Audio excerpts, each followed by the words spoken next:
Отдалече тази сграда прилича на кораб. Най-отгоре, където сега се вее знамето, имаше рубинена петолъчна звезда. За едни тази сграда беше дворец, дом или Централният комитет на Българската комунистическа партия. Обичаха я, възхищаваха се, пишеха оди, възпяваха звездата и водачите. Други я оприличаваха на полицейски участък, дори я сравняваха с Бастилията. Сграда, построена да всява респект и да надживее всички. Тази сграда предизвикваше силна любов и омраза. Една нощ те се възпламениха и изпепелиха сградата. От това време остана само този белег върху изгорелия гранит, като далечен и непонятен спомен.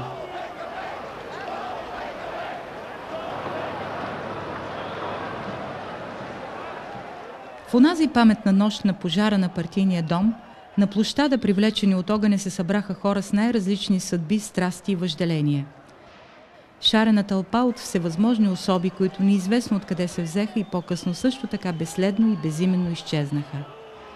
И който и да е от присъстващите в онази нощ би могъл да стане герой на този филм. Лудостта беше обхванала всички.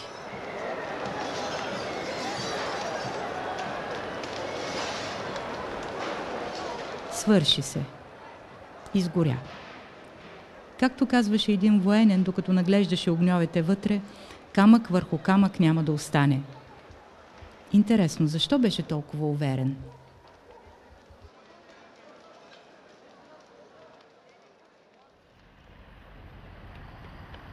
Кой е подпалвачът, кой е подпалвачът? 20 години се чудят. Давах показания, викаха ме да разпознавам по заснетото. В един кадър се мярна силно възбуден гражданин с значка СДС, който се щуреше по площада. Споменал го между другото като детайл и толкова. След време ме извикаха да подпиша нови показания. Казах на следователя, ама това не може да е подпалвача, това е очевидно.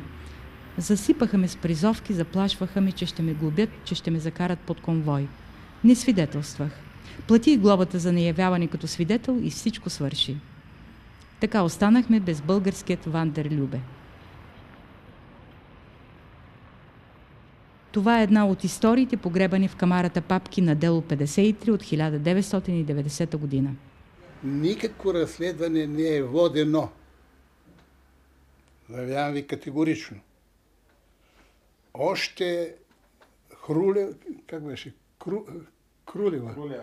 Крулева и този Татарчев всичко сложиха под миндера. И никой не е работил по това дело. Вие ми докажете, ако някой работи. Тези 82 папки? Тези 82 папки Караиванова ги направи и ги представя с обвинителен акт. Всичко е документирано. Има го като снимки, има го като фотоси, има го като коментари, съобщения, печата, разбирате ли. Но по обвинителния акт никой нищо не предприема. Ами отговорете вие.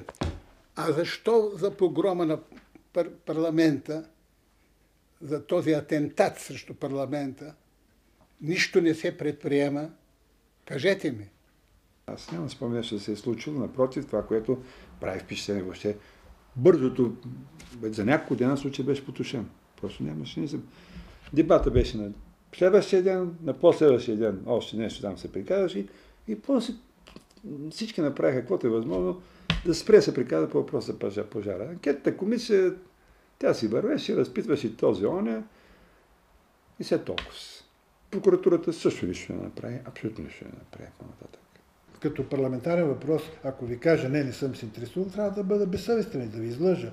Но аз се занимавам с политика по това време и моята най-главна ангажираност не беше процес. С това се занимаваха хората, които бяха в тази комисия, но са ме информирали за хода на нещата. Общата оценка беше, че се вземат мерки от отговорни държавни органи и хора, които искат да вкарат делото в мазето, както го и направиха. Доколкото знам, тези 82 тома са там сега. Значи имало е защо да го направят и са го направили. И защо? Не зная защо. Те трябва да бъдат запитани защо нещо, което е доказано, не отива в съда. Аз смятам, че това е един от зародишите на деформациите в съда. едно доказано престъпление, вместо в съда отива в мазето. Как искате този съд да бъде безпристрастен? Нали? Той сега крие тези, които са запалили дома, утре крие тези, които са откраднали индустрията, други ден крие тези, които са съсипали модерното земеделие и така нататък. Това е. Защо са го направили самите? Те би трябвало да отговарят. Не аз не съм нито техен поддръжник, нито адвокат техен. Още по-малко. Ами, защото ще да се получи парадокс, госпожа, да бъдат обвинени хора, че са борили за демокрация в една демократична държава, нали, и как ги наказват за това, че са се противопоставили на стария тоталитарен режим. Това ще да е абсурд. Щяха да станат смешни.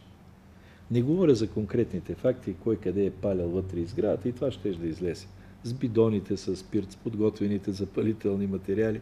Това е факт, ако искате, ще ви пусна. Имаме 12 касети от тогава. През цялото време на воденето на това следствие, съдебната система си е просто в ръцете на бившата комунистическа партия. Това са техни кадри, техни хора. Това са следователите от бившата държавна сигурност. Това са хората, които разследват. Следователите по държавна сигурност. И така, че много е интересно те какво ще кажат по въпроса. Естествено ще усукват и ще извъртат. Това е истината. Но са получили от партията задача истината да не се разбере. Изпълнителите са българи, но не е без участието на външни фактори. Външните фактори много се интересуваха какво ще стане на тези избори за Велико народно събрание и мнозина от външните фактори се интересуваха без да падне още същата нощ, да се казва, на изборите от власт. На мен това ми го заявяваха посланиците на западните страни, откровенно, но чисто по-приятелски.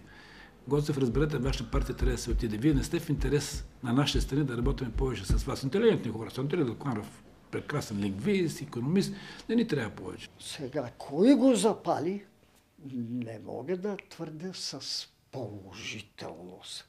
Но, като имам предвид това, че минаха от тогава до сега 17 години, и отначало беше голема врява да го фанеме, той е разбойник, той е подпалвач. И все по-редко и по-редко започнаха да говорят, докато сега вас ви чувам, че говорите и че ще правите филм, а другите мълчат. Разчитат на времето да се забрави. И се забрави. Все едно нищо не се е случило. Забрави се и така никой не разбра кой, защо и как го запали. Да затворим тази страница и да вървим напред.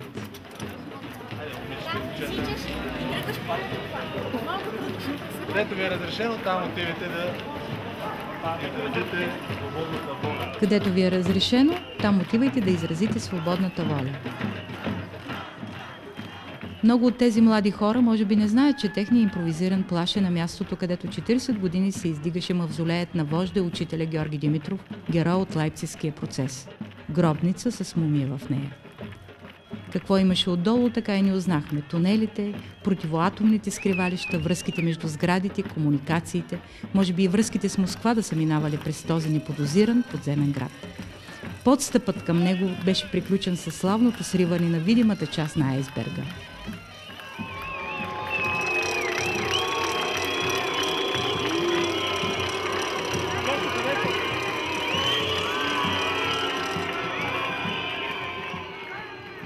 Колко полицаи срещу шепа младежи излезли да защитят една планина.